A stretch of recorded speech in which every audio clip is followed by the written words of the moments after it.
Baik, rekan-rekan semua, kita lanjutkan penjelasan materi penampang untuk bagian yang kedua ya. Jadi sekarang bagian video kedua ini saya akan menjelaskan bagaimana caranya merekonstruksi sebuah penampang vertikal dari gambar yang telah disajikan di layar ini ya. Jadi pertama-tama tentunya kita harus menarik garis penampangnya. Oke, saya akan menggunakan pulpen yang warna apa ya? Mungkin warna biru tua mungkin ya, atau warna merah saja.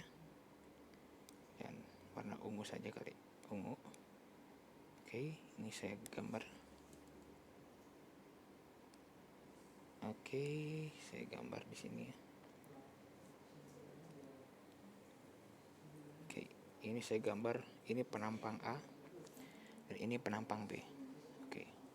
Nah, pada penggambaran penampang kali ini saya anggap bahwasanya penampang yang akan digambar ini memiliki morfologi yang datar.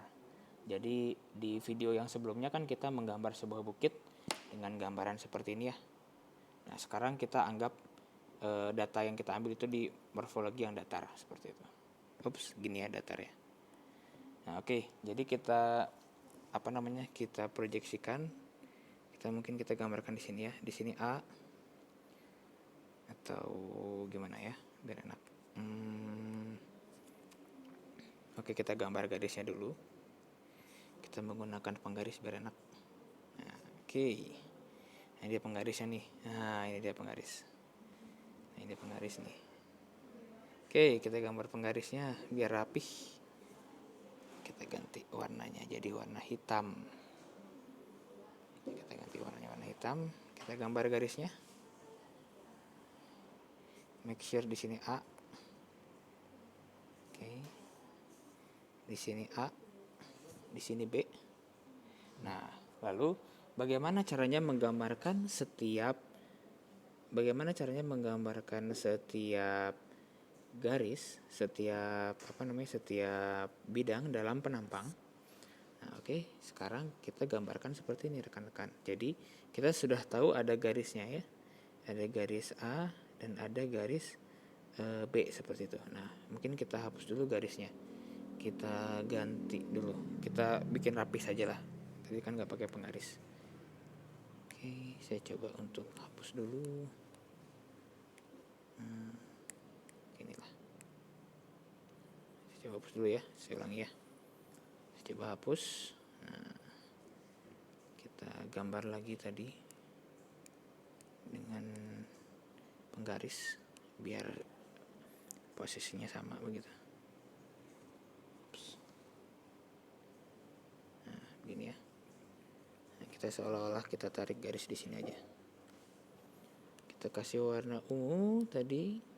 Oke. Kita garis di sini. Nah, ini ya penampang kalian ya. Biar pas. Oke, setelah itu setelah kita menggunakan penggaris, lalu kita akan plot setiap titiknya di penampang kita yang garis hitam ini. Nah, bagaimana caranya? Pertama kita lihat di ST1. Nah, saya kasih garis warna biru tua aja biar enak. Oke. Tentunya si penampang AB ini penampang AB ini dia tidak memotong setiap batuan ya. Jadi kita lihat dia hanya memotong titik ST5 dan ST6. Oleh karena itu, semua ST-nya harus kita proyeksikan terhadap penampang. Jadi bagaimana caranya? Kita ambil sini. Nah, ini kan kita anggap penampang ini memotong 90 derajat. Memotong dengan azimut 90 derajat ya.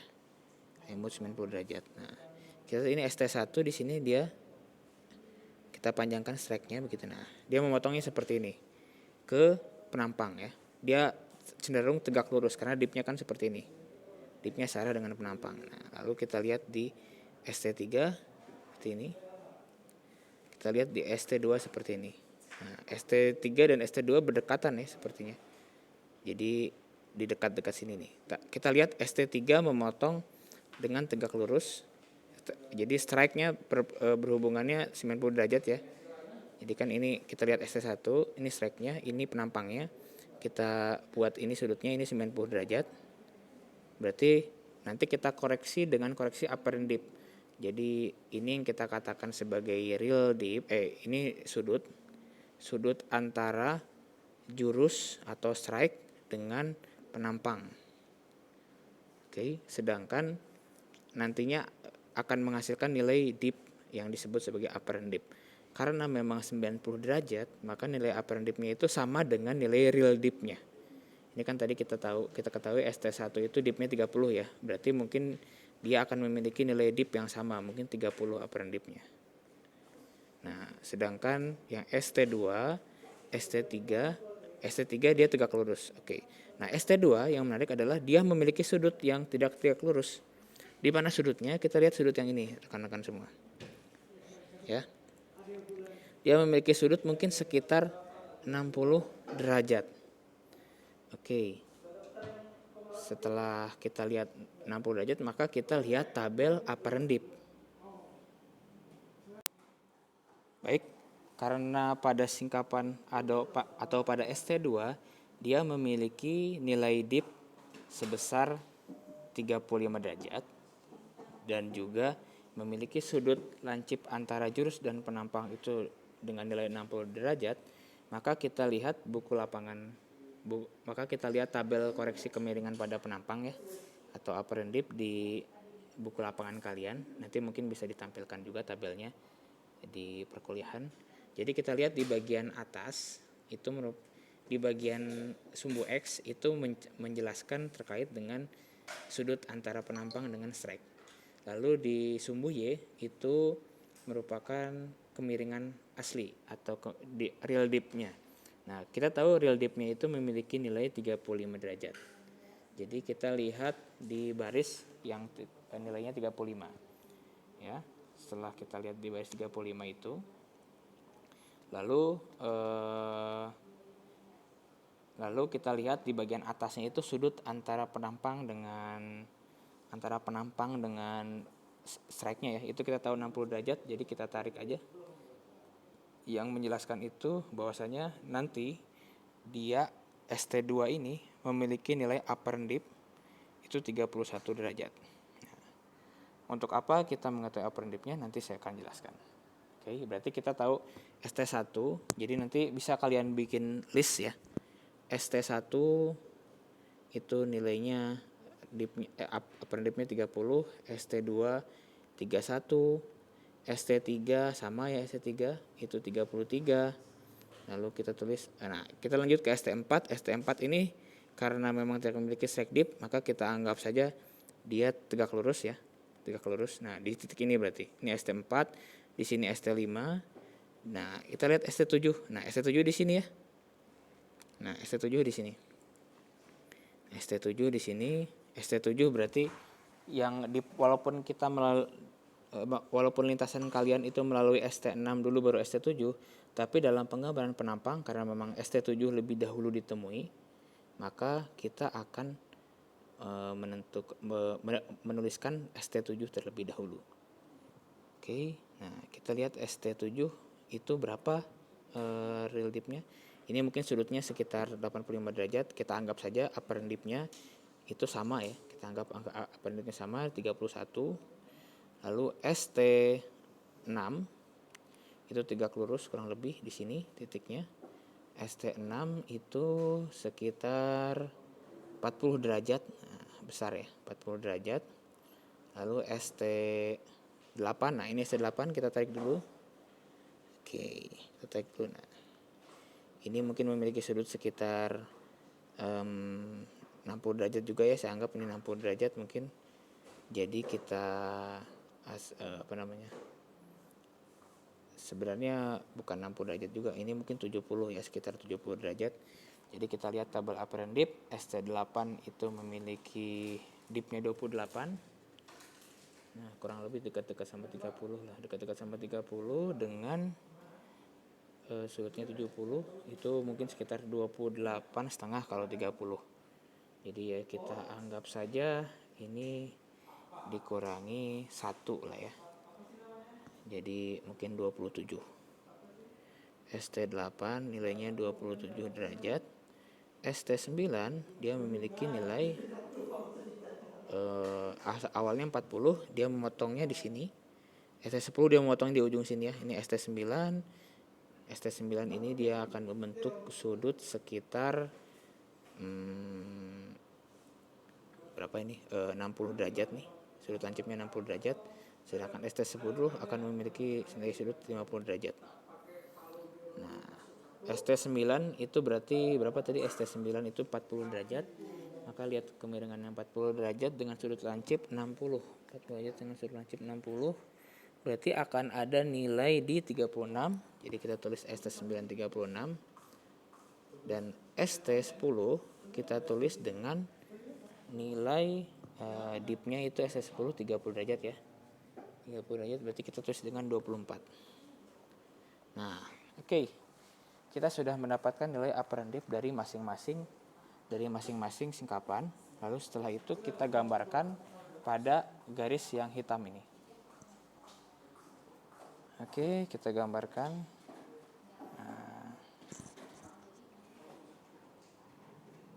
Kita tentukan dulu sebelumnya, kita kan sudah mempunyai titik-titiknya masing-masing ya. Kita tentukan dulu setiap titiknya. Nah, ini adalah ST1. Oke. Ini ST2. Sangat tipis sekali ya ST2 dengan ST3. Ini ST3. Ya. ST4. ST5. ST7. ST6. Ini ST6 tuh. ST6 di sini. Di sini ST8.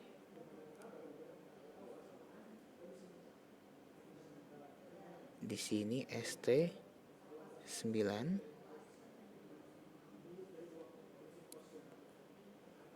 Nah. Dan sedangkan ini ST10. Begitu. Oke. Nah, lalu setelah kita plotting setiap titik-titik singkapannya, setelah itu baru kita plot dipnya. Nah, bagaimana cara plot dipnya? Kita harus tentunya menggunakan busur. Kita menggunakan busur dengan fitur di sini mungkin ya. Nah, ini dia. Oke, mungkin gini. Ups.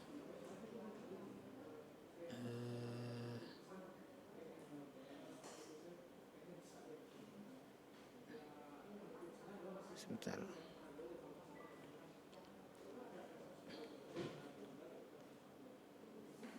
Oke. Berarti bagusnya kita menggambarkan. Oke, kita plot dip. Nah, kita sudah mengetahui nilai-nilai masing-masing apparent dip ya. Jadi ST1 30, ST2 31, ST3 33. Nah, nanti kalian setelah itu plot masing-masing nilai dip, titik garis dipnya pada masing-masing titik ini. Kita warnai dengan warna merah saja biar enak. Oh bukan, jangan warna merah, warna ungu saja lagi. Warna ungu saja lagi. Nah, kita lihat di sini berapa 30, berarti kita ST1 itu dipnya menghadap ke B ya. ST2 dipnya menghadap ke B, ST3 menghadap ke B. Jadi pasti garisnya miring ke kanan. Nah, otomatis berarti kita gambar garis di sini. Terus kita tarik sudut 30 derajat menggunakan busur ke arah bawah sini. Kurang lebih seperti ini ya rekan-rekan ya. Jadi nanti kita tarik di sini. Atau kalau mau presisi sebenarnya bisa. Saya menggunakan penggaris aja deh. Nah, kita menggunakan penggaris tadi mana? Nah, kita menggunakan penggaris. Nah, ini kita miringkan 30 derajat. Nah, 30 derajat berarti ini kan. 30 derajat ini begini berarti. Angle-nya 30 derajat. Oke.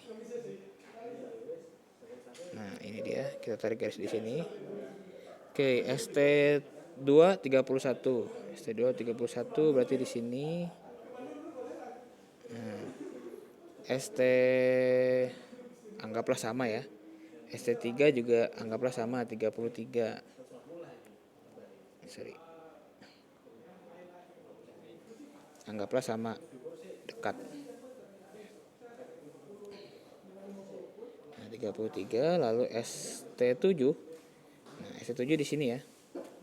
ST7 di sini, tetapi kita harus perhatikan ST7 ini dia memiliki dip ke arah A, berarti harusnya sebaliknya. Jadi ST7 kita buat angle-nya 31, nah begini. Ini ke arah A. Nah, nanti kalian menggunakan busur ya, ini karena menggunakan aplikasi jadi ada keuntungan sendiri. Nah, ST6 di sini dipnya cukup besar 40. Jadi kita geser ke sini. Nah, ST6 40 seperti ini. Oke, lalu ST7 sudah ada, ST8 27. Berarti kita kecilkan dulu lagi. Ups. Oke.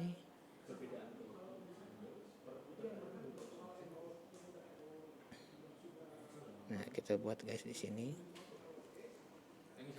Oke, lalu ST9 itu nilainya 28 ya.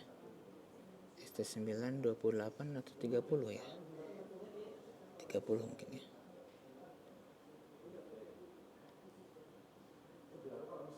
Sorry, ST8 30. Sorry, ST9 30. Nah, lalu ST10 itu 24 setahu saya, 24 kita putar dulu 24. Nah, begini ya rekan-rekan semua. Nah, sudah ini baru kita close gambarnya ini dulu. Nah, kita sudah dapat correctionnya, sudah dapat gambarannya, lalu saatnya kita menggambar di penampang yang tadi kita sudah buat. Nah, saya coba buka layer baru nih. Nah, jadi bagaimana cara merekonstruksinya setelah ini? Nah, oke, kita lihat dulu. Ini ST1, ST2, ST3 dan selanjutnya dan seterusnya. Sebentar. Saya coba menghapus dulu ya. Ups. Sudah. Oke, kita lanjut lagi. Nah, kita lihat ini di layer baru. Nah, lalu setelah itu kita untuk menghubungkan setiap singkapan kita harus membuat membuat garis bantu. Tapi sebelum kita membuat garis bantu, ada baiknya kita menggambarkan dulu keterangan dari setiap singkapan. Contohnya adalah yang ini akan saya gambarkan. Jadi kita gambarkan begini. Nah, kita gambar ini. Ups. Oke, kita hilangkan dulu ya penggarisnya. Nah, kita gambarkan di sini pasir kan. Kalian sudah tahu di sini. Nah, ini titik ST2 pasir. Di sini ada lempung begitu. Nah, di sini ada andesite. Di sini ada batu lempung. Biar setidaknya ketika melakukan penarikan kita tahu gambarannya. Itu pasir, ini lempung lagi. Lalu di sini batu pasir juga. Dan di sini batu gamping mungkin ya. Nah, gitulah kurang lebih. Nah, oke. Setelah mendapatkan ini, kita menggunakan garis bantu rekan-rekan semua. Jadi tarik garis 90 derajat dari dip yang tadi kita buat. Nah, seperti ini nih. Jadi kita tarik aja garis hayal. Saya bilang garis hayal. Jadi garis hayal ini kita warnai warna oranye ya. Nah, garis hayal, panjangin aja garis hayalnya. Garis hayal. Ini ada garis hayal juga. Ya. Ini ada garis hayal. Ups. Nah, ini garis hayalnya itu berapa tadi? ST7 itu memiliki aparan dip 31, berarti garis hayalnya itu 59 ya. Karena tegak lurus kan. Nah, begini, lalu ST6 itu 40, berarti garis hayalnya 50. Nah, begini ya. Nah, lihat kita menemukan perpotongan tuh nanti. Ini ada perpotongan. Nah, ini ST8 ini 27, berarti garis-sayarnya sekitar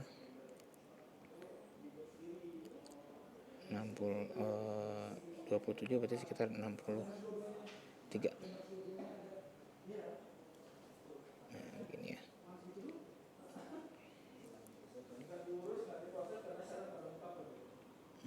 Oke. Lalu ini ST9 30. Tadi ini sudutnya 60 ya. Oke. Dan ini adalah ST10 dengan sudutnya 24, berarti sekitar 66. Nah, begini. Oke ya, rekan-rekan semua ya. Jadi kita sudah menemukan garis hayalnya. Dan ada beberapa garis hayal yang saling berpotongan. Seperti di garis hayal ST3 dengan garis hayal ST7. Ya. Lalu ada juga garis hayal ST7 berpotongan dengan ST6, ST6 berpotongan dengan ST8. Dan kita hilangkan dulu ini biar nggak pusing. Ini juga hilangkan dulu. Ups. Oke, tapi kita butuh bawahnya ya. Sebentar. Bisa nggak di copy ya? Oke, kita select. Oh, bisa ya.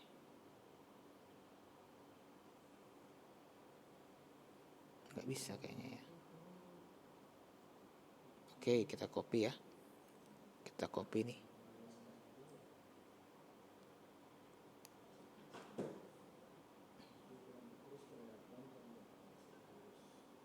Oke.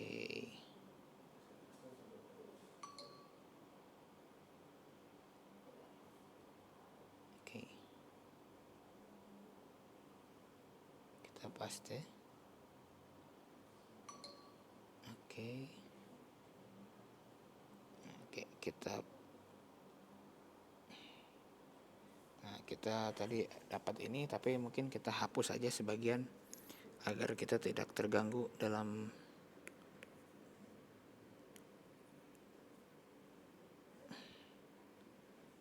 Oke.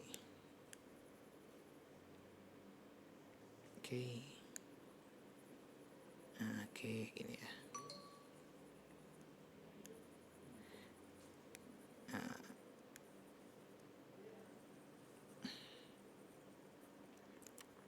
Gini ya. Oke, bagi rekan-rekan juga apabila yang ada yang ingin bertanya, silahkan disiapkan pertanyaannya ya. Nanti karena ada sesi tanya jawab, nanti silahkan ditanyakan. Jadi harapannya sudah menonton video ini dulu. Baik, oke. Lalu setelah kita menemukan atau kita menentukan garis hayalnya tadi yang berwarna orange, begitu. Nah, kita menemukan ada beberapa perpotongan tuh dari setiap singkatan. Nah, nanti bentar. Enaknya juga dihapus deh.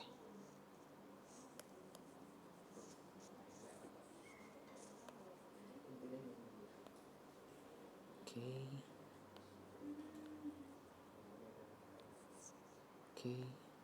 Kurang lebih begini. Oke ya. Wah, kotor juga layarnya kayak di whiteboard asli.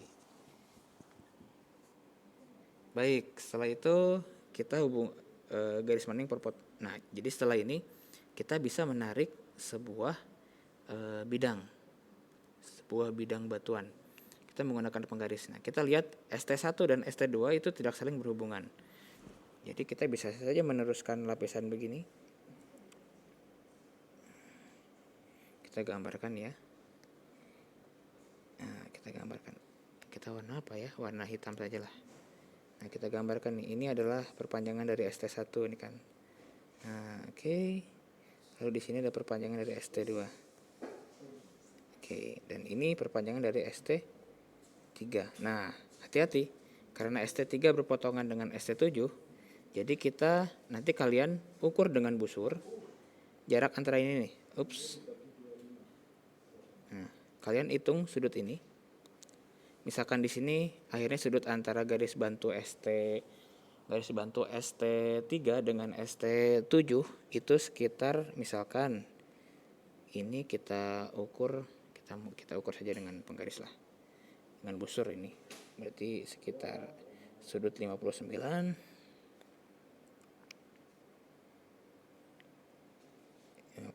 berarti sekitar 31. Jadinya oke, bentar. Nah, ini 58. Oh iya, ini 90 derajat proyeksinya. Oke, kita anggap saja ini sudutnya mungkin sebesar, coba kita pakai ini deh. Tapi ini kurang bagus juga sih.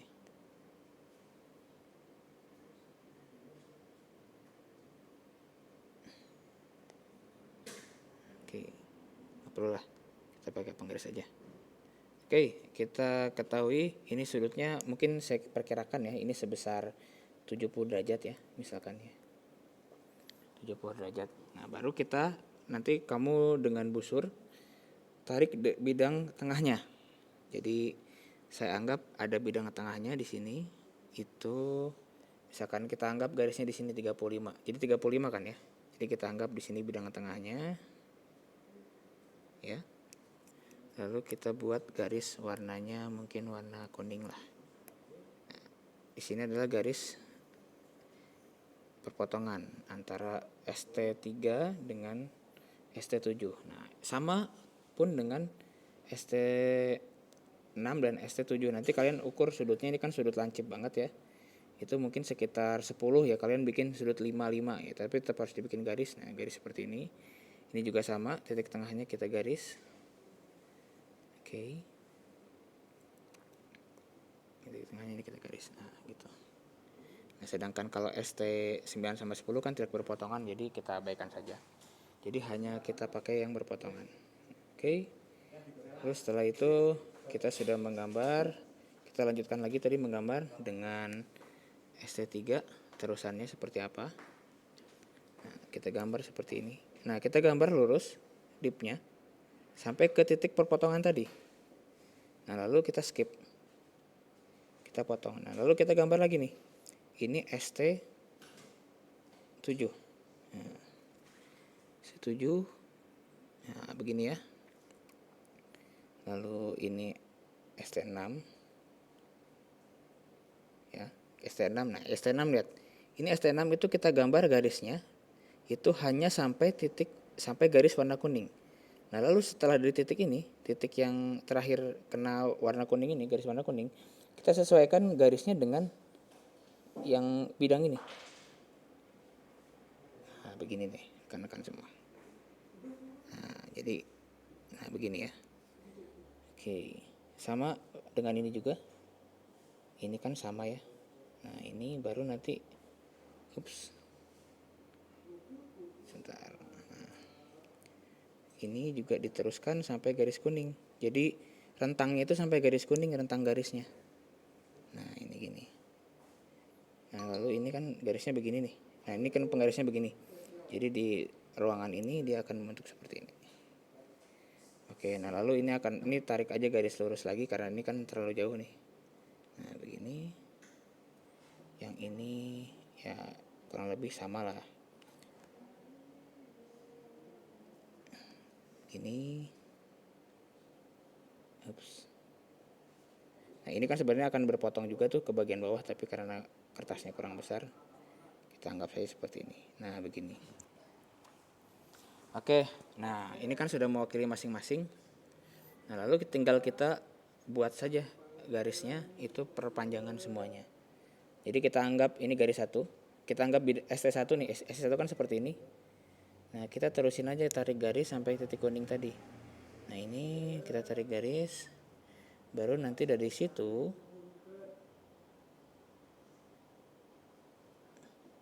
kita menggunakan garisan yang tadi yang atas ini.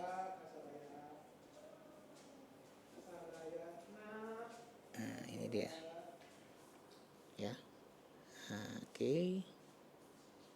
sampai sini. Oke, ini ST1 kita berhenti sampai sini dulu. Nah, untuk yang ST2, ini ST2 kan ya yang tipis, kita garis di sini, dia berhenti sampai sini. Oke, ini kita ada di sini lagi.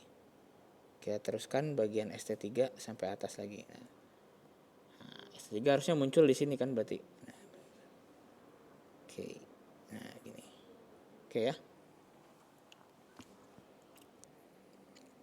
Lalu kita gambarkan tadi ST7 belum ya, ini ST7 nih. ST7. Nah, terus begini. Oke. Ini ST6. ST6 batu pasir nih. Terus begini. Oke. Nah, ini ada ST8. Nah, ST8 batu lempung. Ternyata batu lempungnya hampir bersinggungan nih dengan ST7.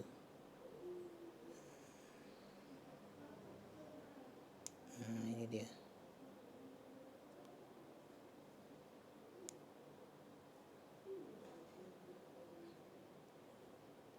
Ups. Jadi gambar sebegini sih.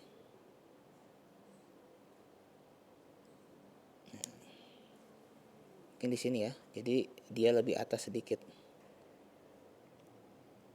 Nah, makanya ini butuh ketelitian dan kejelian. Dan konsistensi antara sudutnya harus pas.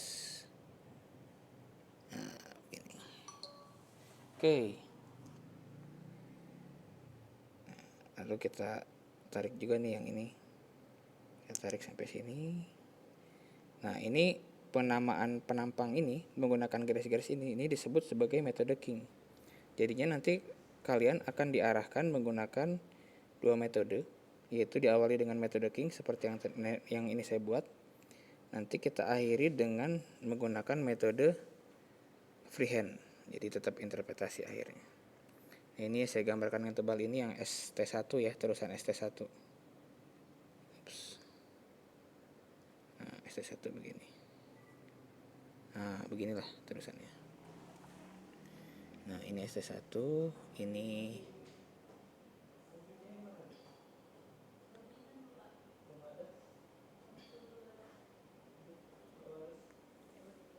begini. Lalu ini begini. Sorry, ini begini. Nah, terus aja. Dan satu lagi yang B. Oh ya udah ya. Nah, setelah kita membuat begini, kita sudah memiliki gambaran nih. Berarti kita anggap bahwasanya di daerah penelitian yang tadi kita lakukan itu ada kehadiran dari sebuah lipatan, yaitu lipatan sincline.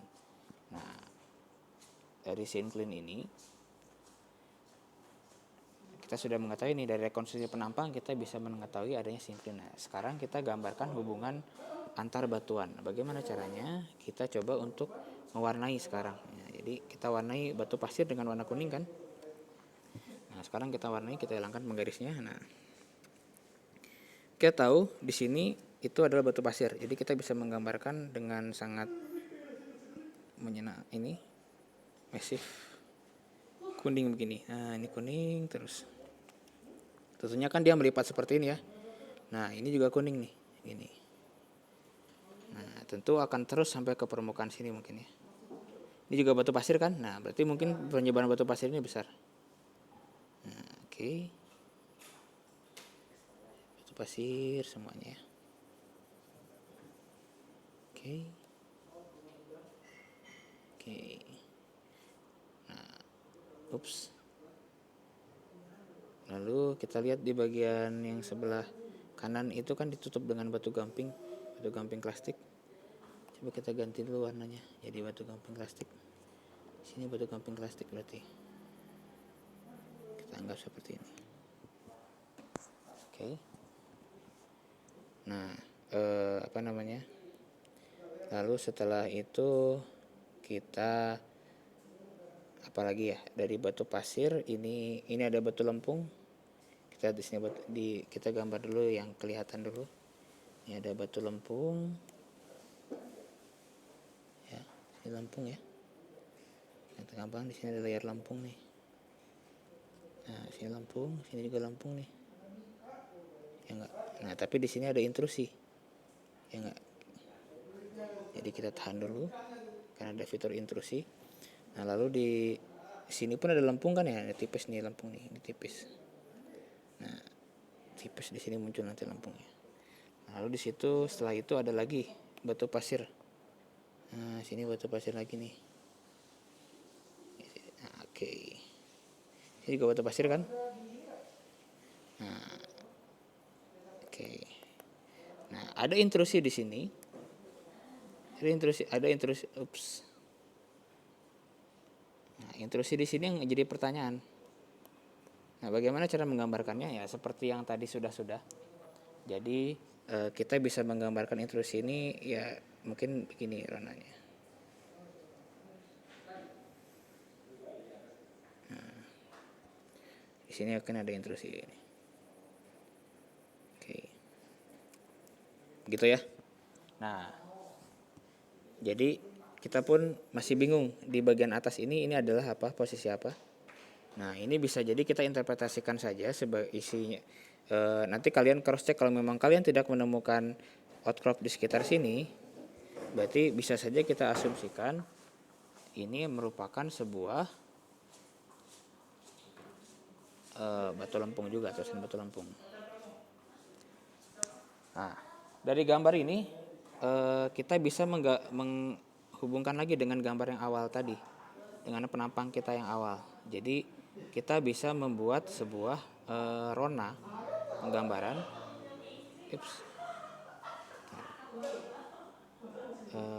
Kita bisa membuat rona penggambaran bahwasanya di bagian sini itu akan terisi, di bagian sini terisi batu lempung, ya. Bagian sini terisi batu lempung juga. Bagian sini terisi batu lempung. Nah, di sini bagian terisi batu lempung juga. Ini juga terisi batu lempung tipis. Di sini baru kita isi gamping. Ya, bagian sini. Bagian sini terisi batu pasir yang sangat besar, sangat luas. Sini juga ada peluang batu pasir. Sini ada batu pasir, sini batu pasir. Nah, kita bisa mengetahui persebarannya ya. Persebarannya itu, dan tentunya nanti kita coba lihat, kita koreksikan dengan peta awal kita. Nah, ini dia. Oke. Nah, jadi fungsi penampang adalah kita bisa merekonstruksi posisi suatu batuan. Kita bisa melihat bagian sini teman-teman. Nah, oke, warnanya kurang jelas, saya buat warna hitam dulu. Pulpen. Nah, bagian sini kita kan tidak menemukan batuan di situ, tapi kita bisa saja menggambarkan di situ adanya kemunculan batu lempung. Di sini juga ada batu lempung. Di sini pun jelas batu lempungnya karena kita menemukan batu lempung, dan di sini mungkin ada zona intrusinya di sini ya, pada titik ini. Nah, di sini ada batu pasir, ada di sini mungkin batu batu lempung. Ini di awal batu pasir, batu lempung, di sini batu pasir lagi, di sini batu lempung, di sini batu pasir, di sini batu gamping. Nah, itu bisa kita ketahui dari penampang. Jadi kita bisa melihat nih persebarannya kemana gitu. Oh, lempung yang sini sebenarnya berhubungan dengan lempung yang sini gitu, ya enggak? Oke. Nah, selain hubungan dari situ, kita juga bisa menghubungkan ini. Kita bisa melihat posisi yang tadi. Nah, posisi atas bawah ya. Jadi kita mengetahui bahwasanya di daerah penelitian kita, hasil dari rekonstruksi penampang, kita bisa mengetahui batu gamping itu berada lebih bawah daripada batu pasir, berada di bawah batu pasir. Dan batu pasir itu ada posisinya relatif lebih bawah dibandingkan batu lempung, walaupun pada daerah situ mengalami perselingan antara batu pasir, ada batu lempung, batu pasir lagi, batu lempung, ada batu pasir, lalu batu lempung lagi. Nah, itu fungsi dari sebuah penampang. Oke, itu mungkin untuk video yang sekarang. Jadi video selanjutnya nanti saya akan tambahkan bagaimana caranya menulis data struktur atau data sesar di penampang kita ketika kita menemukan sesar di lintasan. Oke, sekian. Terima kasih.